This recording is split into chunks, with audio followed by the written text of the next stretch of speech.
Doctor Kalimullah, আপনি নিশ্চয়ই খেয়াল করেছেন, দুদিন আগে আমরা বিভিন্ন মিডিয়াতে একটা নিউজ দেখলাম। সেই নিউজটা দেখে অনেকের মতো আমি একটু আসলে অতটা বিস্মিত হয়েছি তা কিন্তু বলবো না, কিন্তু আমি বিস্মিত হয়েছি অন্য একটা কারণে। এই সরকারের আমলে যে কারোর বিরুদ্ধে মামলা হতে পারে, হত্যা মামলা 200-300 আসামিও হচ্ছে। যারা হত্যা মামলা আসামি হচ্ছে তারা দেশেও থাকে না, তাও আসামি হচ্ছে। যাদেরকে ধরা হচ্ছে, কারো জামিন হচ্ছে না। নিশ্চয়ই আমরা অত্যন্ত সুবিচারের একটা নমুনা এখানে দেখছি। কাজে মামলা হতে পারে, এটা আমি অবাক হইনি। কিন্তু যখন সেই মামলা আপনার নাম সহ আরো কয়েকজনের নাম দেখলাম, এবং কেবল আপনারই ছবি দেখলাম কোনো কোনো মিডিয়াতে, আর কোনো ছবি দেখলাম না, তখন বিষয়টা নিয়ে আমার মনে হলো আপনাকে একটু জিজ্ঞাসা করি, কি অপরাধ আপনি করেছেন, যদি একটু সংক্ষেপে বলেন যে কি দুর্নীতি আপনি করেছেন যে দুদক আপনার বিরুদ্ধে এতদিন পরে মামলা করলো। এটা কি এতদিন পরে মামলা করলো, নাকি আগেই মামলা ছিল, সেই মামলা নতুন করে উঠালো? আমি বিষয়টা জানি না, মিডিয়াতে এগুলো লেখা হয়নি। আপনি কি একটু পরিষ্কার করতে পারবেন? তবে একটা অনুরোধ, একটু ছোট করে করবেন, কারণ আপনার জন্য আরো অনেক অনেক প্রশ্ন আছে। ধন্যবাদ। দেখুন, বেগম রোকেয়া বিশ্ববিদ্যালয় রংপুরের আমি চতুর্থ উপাচার্য হিসেবে ঢাকা বিশ্ববিদ্যালয় থেকে ডেপুটেশনে 4 বছরের জন্য সেখানে দায়িত্ব পালন করতে গিয়েছিলাম। সঙ্গে আমি আরো 3জন সেনা কর্মকর্তাকে নিয়ে গিয়েছিলাম। তারা অবসরপ্রাপ্ত। কর্নেল আবু হেনা মোস্তফা কামাল, তিনি রেজিস্ট্রার হিসেবে গিয়েছিলেন। লেফটেন্যান্ট কর্নেল মনোয়ার রেজা, তিনি ডেপুটি চিফ ইঞ্জিনিয়ার হিসেবে গিয়েছিলেন।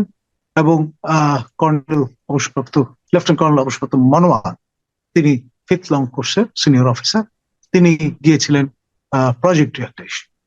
তো এই টিম আমরা কাজ করেছিলাম ওই চিন্তা থেকে। তৎকালীন সরকার আমাদের সেখানে পাঠিয়েছিল এই জন্যে যে এই বিশ্ববিদ্যালয়টি আপনার আকণ্ঠ নিমজ্জিত ছিল নানান অনিয়ম, দুর্নীতি এবং ব্যত্যয়জনিত কারণে এটি রীতিমতো রুগ্ন হয়ে গিয়েছিল। আমাদের দ্বিতীয় উপাচার্য হিসেবে যিনি গিয়েছিলেন প্রফেসর জলিল ডেপুটেশনে রাজশাহী বিশ্ববিদ্যালয় থেকে, তিনি একদিন কম 4 বছর সেখানে মোতায়েন ছিলেন। তাকে দুর্নীতির কারণে একদিন আগে অব্যাহতি দিয়েছিল তৎকালীন সরকার। তিনি প্রায় 100 ব্যক্তিকে একদিনে অর্থের বিনিময়ে চাকরি দিয়েছিলেন। এই অভিযোগে তার নামে মামলা হয়েছিল দুদককে, এবং সেই মামলার সূত্র ধরে তিনি জেলও খেটেছেন।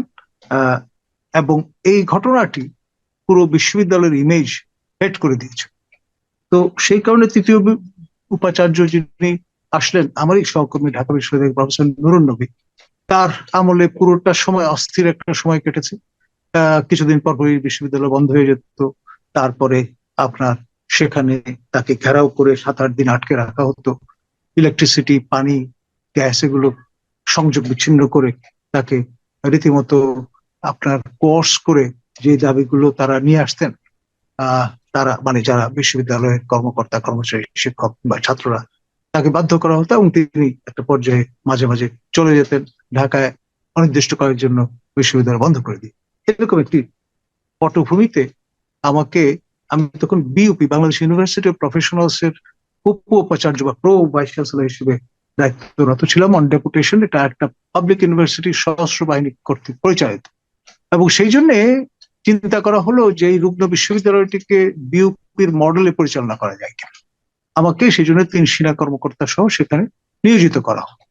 আমি গেলাম এবং ডে 1 থেকে আমি ভর্তি বাণিজ্য এবং চাকরি বাণিজ্য বন্ধ করার ব্যবস্থা করলাম। 13 জনকে, এটা আপনার 17 দিকে হবে, 17, 18, 19, 20, 17 শেষ দিকে হয়তো। তো আচ্ছা, মাঝখানে একটু প্রশ্ন করি। আপনি যে বলেন মিস্টার জলিলকে, তার বিরুদ্ধে দুদকের অভিযোগ ছিল এবং সেই মামলা হয়েছে এবং তিনি জেলও খেটেছেন, কিন্তু উনি তো জেল খেটেছেন হাসিনা সরকারের আমলে। জি। তো সেটা ওই সময় দুদক কি স্বাধীন ছিল? ওই সময় দুদক কি সরকারি দলের এজেন্ডা বাস্তবায়নে খুব তৎপর ছিল না? আপনার কি মনে হয়? যদি নাও মনে হয়, সবার নাকের ডগায় তিনি কি করে প্রায় 300-র বেশি লোককে একদিনে চাকরি দিলেন? এটা কি সম্ভব? অসম্ভব একটা বিষয় না?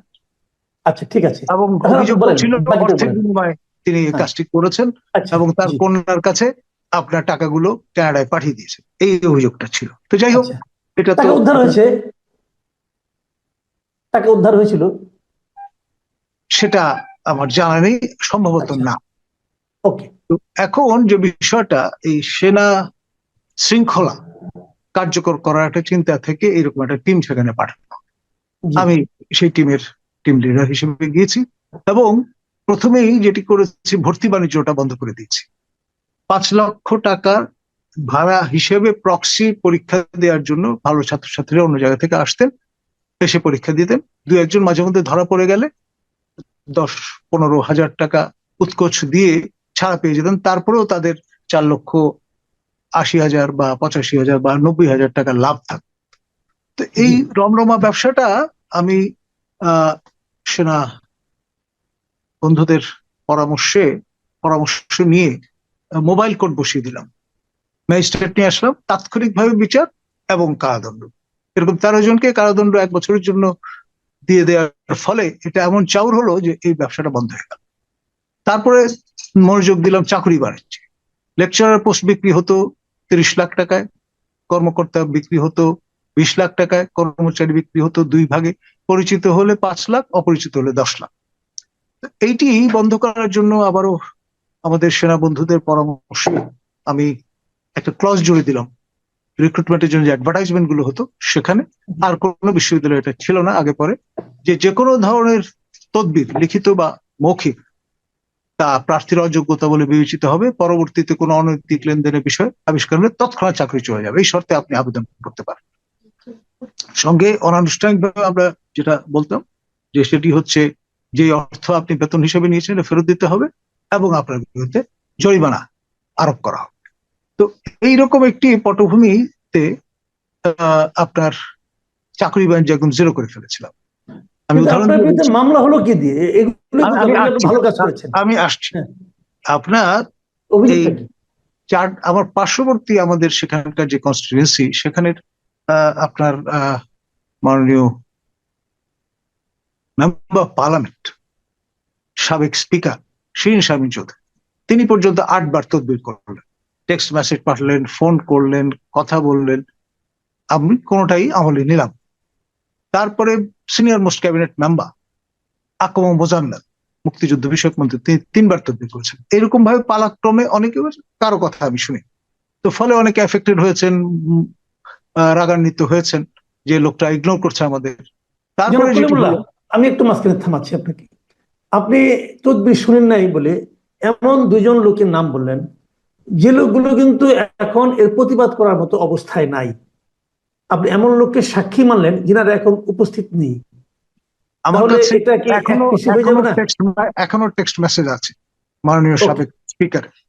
এক, এবং এই কথাগুলো আপনাকে যা বলছি, আমি পাবলিকলি, আমি দায়িত্বরত থাকা অবস্থায় আমার রেজিস্ট্রার সহ জি, ঢাকা রিপোর্টার্স ইউনিটিতে লাইভ প্রেস কনফারেন্স করেছিলাম প্রায় 14টা ইলেকট্রনিক মিডিয়াকে সামনে নিয়ে।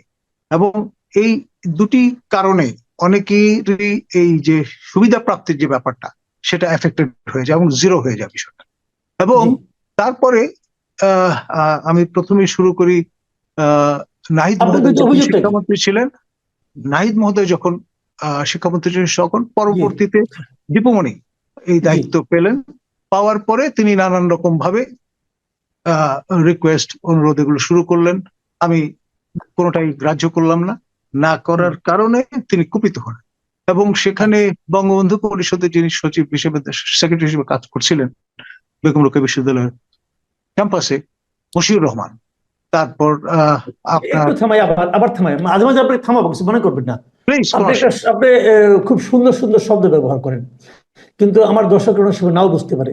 এই কুপিত হন মানে কি, একটু যদি বুঝিয়ে বলতেন। কুপিত হওয়া মানে হচ্ছে রাগান্বিত হওয়া, বিরক্ত ওকে, হওয়া। ঠিক আছে, বলুন আবার আপনি। জি, এখন মশিউর রহমান কে লাগিয়ে দিলেন যে তুমি তাকে বিরক্ত করা শুরু করো, নানান রকম ঝামেলা তৈরি করো। তারপর আপনার ছাত্রলীগের আমাদের এখানে কমিটি ছিল না, সেক্রেটারি এবং প্রেসিডেন্ট ছিলেন।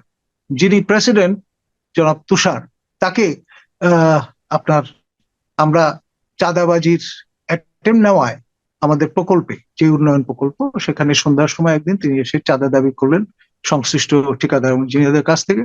তারা আমাকে পরে রাতের বেলা যখন জানালেন, আমি সঙ্গে সঙ্গে রাত 1:30টার সময় কাছাড় থানার তৎকালীন ওসি মহোদয়কে ডেকে আমি মামলা রুজু করার জন্য বললাম। তিনি কোনোভাবেই পরের দিন আলো ফোটার আগে করতে চাচ্ছেন না। পরে শেষ পর্যন্ত তাকে রীতিমতো পারসুয়েট করে, বাধ্য করে আপনার ডায়েরি করলাম ছাত্রলীগের তৎকালীন সভাপতির বিরুদ্ধে। এবং তার কিছুদিন পরে আইজিপি মহোদয় জাভেদ পাটোয়ারি এসেছিলেন আমাদের মোটিভেশন একটা লেকচার দিতে। সেখানেও কিন্তু তাকে পারসুয়েট করবার চেষ্টা করেছিলেন সংশ্লিষ্ট সভাপতি ছাত্রলীগের, কিন্তু কোনোভাবেই সেটা আর কিছু করতে পারেন। তো যাই হোক, এই যে সাহসটা আমি দেখিয়েছিলাম, পরবর্তীতে যেটা লক্ষ্য করলাম, আমরা এখানে যে বিশেষ উন্নয়ন প্রকল্পটি, সেটি আপনার শুরু হয়েছে আমার আগের তৃতীয় উপাচার্য যিনি ছিলেন প্রফেসর নূর নবীর সময়। পরে আমরা যখন খোঁজ খবর নিলাম আমার দায়িত্বকালীন সময়ে, দেখলাম যে ধরুন 10 ফিট বাই 10 ফিট ভিত্তি এই জায়গার উপর দেওয়ার কথা, সেখানে তিনি 100 ফিট বা 100 ফিট জায়গা নিয়ে মাটির নিচে প্রচুর অর্থ ব্যয় করে ফেলেছেন। এবং আপনার একনেক কর্তৃক যে নকশাটি অনুমোদিত হয়েছিল সেটির ব্যত্যয় ঘটিয়ে ফেলছেন সিরিয়াসলি, এবং প্লিন্থ লেভেল পার করে ফেলেছেন, মাটির উপরে চলে এসছে কাজ। তো সেই সময় এরকম একটি পরিস্থিতি কিভাবে আমরা কাজ করব? আমরা তখন কমিটির বৈঠক করে সিদ্ধান্ত নিলাম যে এখানে এই পরিস্থিতি আমাদের তো কাজটা শুরু করতে ফেলে রাখা যাবে, প্রতিষ্ঠানের কাজ, নাথিং পার্সোনাল। তো আমরা সংশ্লিষ্ট প্রতিষ্ঠান যারা রেলেভেন্ট, আপনার যিনি আপনার পরামর্শক ছিলেন, তারপরে ইউজিসি, শিক্ষা মন্ত্রণালয়, সর্বত্র আমরা চিঠি দিয়ে জানালাম এই পরিস্থিতি, এবং আপনার পত্রিকায় বিজ্ঞপ্তিও দিলাম, গণবিজ্ঞপ্তি, যে এহেন পরিস্থিতি, আমরা এইরকম একটি পটভূমিতে কাজ করতে চলেছি। এবং সেইভাবে সবাইকে জানান দিয়ে আমরা কোনো রেসপন্স পেলাম না, যে কেউ বলেননি যে এর কাজ বন্ধ করেন বা এইভাবেই রাখেন। তো সবার একটা প্রেশার ছিল যে উত্তরবঙ্গের বাতিঘর এটা এভাবে পড়ে থাকবে, একটা ছাত্রী হল, তারপরে একটা ইনস্টিটিউট। তা আমরা কাজ শুরু করে দিলাম। লেফটেন্যান্ট কর্নেল মনোয়ার তিনি দায়িত্ব নিলেন, একদম মিলিটারি স্টাইলে, কোন রকমের ঝামেলা করা যাবে না, দ্রুততম গতিতে কাজ চললো। তো এই বিষয়টি দীপুমণিকে আমাদের পরামর্শক মঞ্জুর কাদের তিনি জানালেন যে এই সিচুয়েশন। তো উনি ভাবলেন যে ভালো মৌকা পাওয়া গেছে, তো উনি বললেন যে এখানে যেহেতু ব্যত্যয় ঘটেছে, সুতরাং আপনারা কাজ এই পর্যায়ে বন্ধ করে দেন। তো আমরা তৎকালীন শিক্ষা সচিব মহোদয়, যিনি পরবর্তীতে পাবলিক সার্ভিস কমিশনের চেয়ারম্যান হিসেবে দায়িত্ব পালন করেছেন, তাকেও আমরা জানান দিলাম ফর্মাল মিটিং এ, এবং তিনিও বললেন না, কাজ বন্ধ করা যাবে না, চলতে থাক। পরিকল্পনা মন্ত্রী মান্নান সাহেব তিনি ওখানে গিয়েছিলেন, তিনিও দ্রুতগতিতে কাজ সম্পূর্ণ করার জন্য বললেন। তারপরে এদিকে দেখলাম যে দীপুমণি পারসিস্টেন্টলি অসহযোগিতা করছেন। তো আমাদের হাতে সরকারের 18 কোটি টাকা ছিল। তো সেইটি এই পরিস্থিতিতে আমরা পুরোটা টাকা বাংলাদেশ ব্যাংকের ট্রেজারিতে জমা দিয়ে দিলাম, পাবলিক কোনো মানি আর থাকলো না। তো ইতিমধ্যে কাজ শুরু করার কারণে ইট, বালি, সিমেন্ট, রড এগুলো বিপুল পরিমাণে স্ট্যাক করা আছে।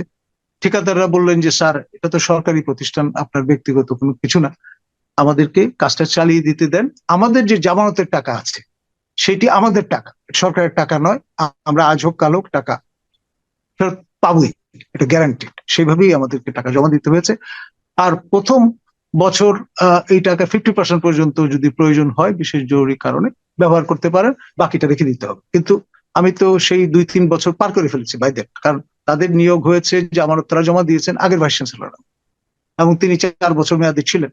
তো ফলে এখন সেইটা যদি আমরা ব্যবহার করি কিছু বলার নেই কারো। তো আমি তখন কমিটির মিটিং করে সিন্ডিকেটকে জানিয়ে সকল লেভেল অতিক্রম করে আমি কাজটা করতে দিলাম। এরপরে যে ব্যাপারটি দাঁড়ায়, এখানে একটা জিনিস আমি বলি আপনাকে, আমার মনে হয় সম্ভবত আপনাকে এই অভিযোগেই আপনার বিরুদ্ধে মামলাটা হয়েছে, যে কোনো ঠিকাদার যখন কোনো একটা কাজ করেন তখন ওনার এখানে কিন্তু একটা পারফরমেন্স গ্যারান্টি থাকে, একটা টাকা ওনারা জমা দেন, জামানতটা দেওয়া হয় এই কারণে যে ওনার কাজটা হয়ে যাওয়ার পর যদি কোনো ব্যত্যয় ধরা পড়ে, যদি কোনো সমস্যা ধরা পড়ে, সেই টাকাটা আপনি বাজেয়াপ্ত করে এই কাজটা আপনি করতে পারবেন, এবং তার জন্য এটা। এখন এই জামানতের টাকা আপনি কি ভিসি হিসেবে তাকে তুলে নিতে দিতে পারেন নাকি আইনানুগ? সেটি হচ্ছে আমাদের যে কমিটি ছিল, পরামর্শক এবং অন্য যারা মেম্বার, সবাই বললেন যে এই পরিস্থিতিতে কাজ তো নষ্ট হয়ে যাবে, সব জিনিসপত্রগুলো পাবলিক টাকায় কেনা, এই সরঞ্জামগুলো নষ্ট হয়ে যাবে। এটা তো মাসের পর মাস ফেলে রাখা যাবে, এটা স্বাভাবিক, সিমেন্ট নষ্ট হয়ে যাবে। সেই কারণে প্রতিষ্ঠানের স্বার্থে, জনস্বার্থে, জনগণের অর্থের অপচয় রোধ করার জন্যই কিন্তু আমি প্রতিষ্ঠান প্রধান হিসেবে সবাইকে নিয়ে পরামর্শ করে, আনুষ্ঠানিক বৈঠক করে, সিন্ডিকেটকে অবহিত করে কিন্তু কাজটা করেছি। সিন্ডিকেট হচ্ছে সর্বোচ্চ বডি আচ্ছা, বিশ্ববিদ্যালয়। এটা আমার কাছে ক্লিয়ার, আমি এখানে আর ডিটেলে যাচ্ছি